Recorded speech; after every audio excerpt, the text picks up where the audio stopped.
Bienvenue à tous. La situation sécuritaire en République démocratique du Congo, les chefs d'État et de gouvernement de la SADC se sont réunis ce jeudi en sommet extraordinaire virtuel. Dans le communiqué final, le sommet a décidé de mettre fin au mandat de la SAMI-RDC et a ordonné un retrait progressif de ses troupes dans la partie est de la République démocratique du Congo. Présent à cette rencontre, le chef de l'État congolais a salué l'initiative du président angolais pour des négociations directes avec le M23 qui, selon lui, doit accélérer la relance des processus de Luanda et de Nairobi.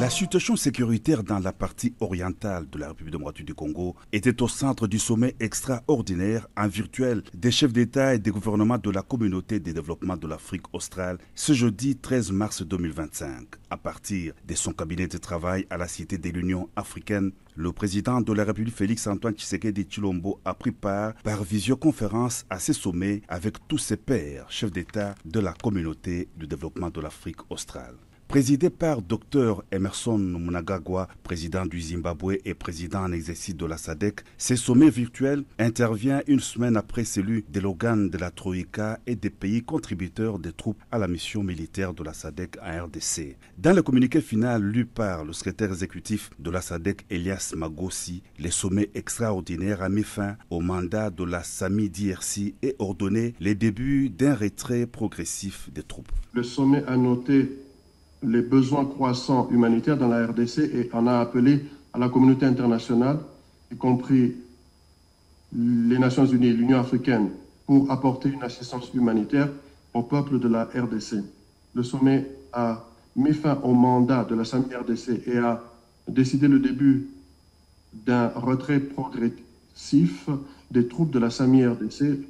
de la République démocratique du Congo. Le sommet a réaffirmé sa détermination à régler le conflit en cours en République démocratique du Congo et a réitéré son engagement à soutenir des interventions visant à instaurer une paix et une sécurité durable dans l'Est de la RDC